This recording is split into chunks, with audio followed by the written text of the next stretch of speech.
कुछ रास्ते हमेशा मंजिल तक नहीं लेकर जाते। कुछ रास्ते सिर्फ बर्बादी के लिए होते हैं। ऐसी ही एक कहानी है महाराष्ट्र के एक गांव की, जिसका नाम था वेतालवाड़ी। रवि नाम का एक आम आदमी एक दिन ऐसे ही अपने भाई नीरज के पास जाने के लिए वेतालवाड़ी के सुनसान रास्ते से गुजर रहा था। ये मैप मुझे कहां लेकर आ गया यार, पता नहीं कौन सी जगह है ये। रवि का भाई उसे कॉल करता है। रवि तुरंत फोन उठाता है। हाँ भैया, क्या हाल है? अभी तक पहुंचा नहीं? पता नहीं भैया, ये जीपीएस कुछ अजीब ही रास्ते पर लेकर आ गया है। दोनों तरफ जंगल है, कहीं भी कोई लाइट नहीं है। शायद कल सुबह तक ही पहुंच पाऊंगा। तू रात में किसी अनजान रास्ते पर बस ध्यान रखना, सेफ रहना।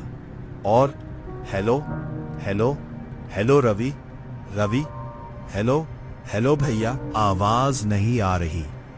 नेटवर्क कम होने के कारण आवाज सही से नहीं जाती और कॉल कट हो जाता है। उसी वक्त रवि की कार भी जवाब दे देती है। इंजन एक झटके के साथ बंद हो जाता है। रवि कार के बाहर आया।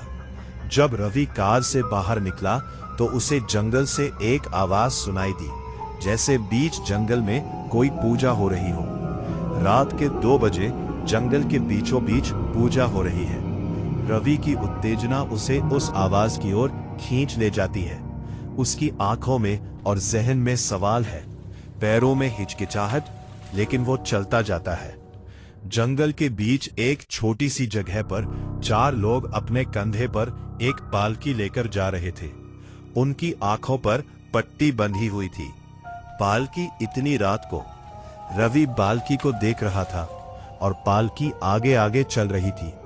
तभी उसकी नजर पालकी के बगल में खड़े एक आदमी पर गई, जो जब अंधेरे से बाहर आया तब पता चला कि वो इंसान नहीं मगर बेताल था। पालकी एक जगह पर थम गई और बेताल रवि की ओर देखने लगा। कौन कौन हो तुम? नहीं नहीं नहीं नहीं। रवि ने पीछे मुड़कर भागने की कोशिश की, लेकिन अब देर हो चुकी थी। एक आग का गोला आसमान से गिरा और रवि को जीवित ही जला गया। उसकी चीख भी पूरी नहीं हो पाई, सिर्फ धुआं रह गया और रह गई थी रवि की जली हुई लाश। अगली सुबह एक तरफ रवि की लाश पड़ी हुई थी और वही दूसरी ओर एक छोटी सी कोठी में एक बूढ़ी मां अपने पोते को ढूंढ रही थी। अरे ओ नाम्या, कहां गया रे तू? पता है ना तुझे, तू ही मेरा सब कुछ है। तुझे छोड़कर और कोई नहीं है मेरे पास। अरे दादी, मैं तो बस ऐसे ही घूमने गया था। तुझे कितनी बार बोला है रात के बाद घर के अंदर रहा कर। मेरे छोटे, तू ही तो बच्चा है मेरा। दोनों अभी बात कर ही रहे थे कि अचानक एक औरत वहां पर आ गई। मां जी, माफ कीजिए, पर गांव के पास एक आदमी की लाश मिली है। क्या? दादी तुरंत लाश के पास जाने लगती है। लाश के पास पहुंचकर वो लाश को देखकर कहती है, ये उसी का काम है। मैं लाश को देखकर बता सकती हूँ, ये उसी का काम है। किसका मां जी? वेताल का। ये काम वेताल का है। दादी रवि की जली हुई लाश के ऊपर सफेद कपड़ा डाल देती है और थोड़ी ही देर बाद वहां पर गाड़ी से उतरकर एक आदमी भाग चला आता है। आदमी आते ही घुटने पर बैठता है और लाश के ऊपर से सफेद कपड़ा हटाता है और रवि के गले में पड़े लॉकेट से वो उसे पहचान लेता है कि ये उसी का भाई है और फिर जोर जोर से रोने लगता है। नहीं नहीं मेरे भाई, तेरे साथ ये क्या हो गया? अब मैं मां को क्या बताऊंगा? रवि, वो आदमी और कोई नहीं, रवि का भाई नीरज था। रोते रोते नीरज के मन में आक्रोश भर गया था और बदला लेने की भावना उसके मन पर कब्जा कर चुकी थी। नहीं छोड़ूंगा, जिसने भी ये मेरे भाई के साथ किया है, मैं उसे नहीं छोड़ूंगा। नीरज की ये बात सुनकर दादी कहती है, मुझे दुख है तुम्हारे भाई की मौत का, मगर तुम इसका बदला नहीं ले पाओगे।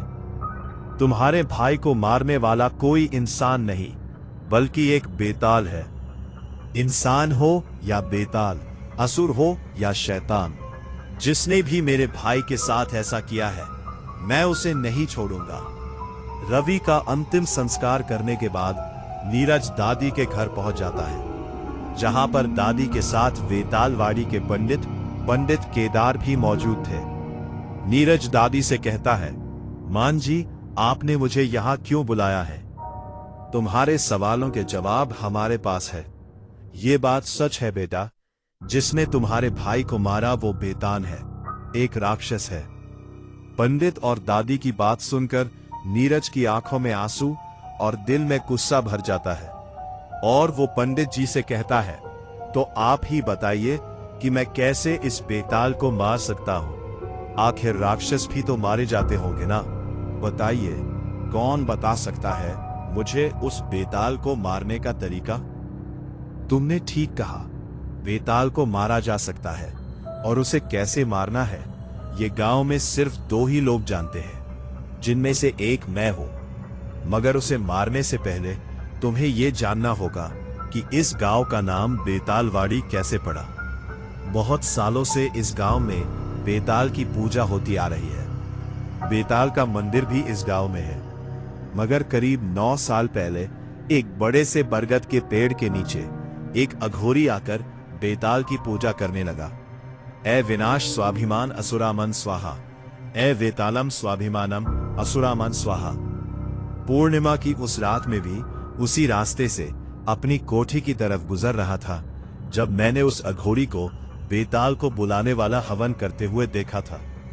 उसके मंत्रों को सुनते ही मैंने उससे कहा, हे अघोरी, ये तुम किस तरह के मंत्रों का जाप कर रहे हो? क्या तुम बेताल को इस गांव में प्रकट करना चाहते हो? मेरे इतना कहते ही वो अघोरी अपनी आंखें खोलता है और मुझसे कहता है, बेताल पैदा हो चुका है। बेताल ही पालकी निकालते थे ना? अब भविष्य में कभी भी कोई उस पालकी को देखेगा तो आग उसे भस्म कर देगी। जिस बेताल की तुम पूजा करते थे, अब वही बेताल तुम्हारे लिए श्राप बन जाएगा। इससे पहले कि मैं और सवाल करता, वो अघोरी अपने बनाए हवन कुंड में कूद गया और उसी जगह पर आग ने उसे अपने लपेटे में ले लिया। मुझे आज तक पता नहीं चला कि आखिर उस अघोरी ने बेताल को यहां क्यों बुलाया। पंडित वहां अघोरी की कहानी सुना रहे थे और यहां आसमान काला पड़ चुका था। पंडित जी, मैं जा रहा हूं उस बेताल को मौत के घाट उतारने। मगर नीरज कुछ कहे बिना वहां से चला जाता है और उसी जगह पहुंच जाता है जहां उसके भाई रवि की लाश मिली थी। जैसे ही वो वहां पहुंचता है, एक बार फिर पूजा करने की आवाज आती है और एक रोशनी भी वहां से आ रही होती है। नीरज भी उस आवाज को सुनकर उस तरफ जाने लगता है। नीरज को बेताल की पालकी दिखाई देती है। उसे वही 4 लोग अपने कंधे पर लेकर जा रहे थे, जिनकी आंखों पर पट्टी थी। उन्हें देखकर नीरज कहता है, इन्होंने अपनी आंखों पर पट्टी क्यों बांधी? चारों पालकी को रोकते हैं और नीरज की ओर देखकर हंसने लगते हैं। उन चारों में से एक आदमी बगल के जंगल की तरफ हाथ से इशारा करता है। इससे पहले कि वहां से बेताल आए, पीछे से पंडित आ जाते हैं और काली पट्टी से नीरज की आंखों को बंद कर देते हैं। बेटा, मैंने कहा था ना, अगर बेताल को देख लिया तो मारे जाओगे।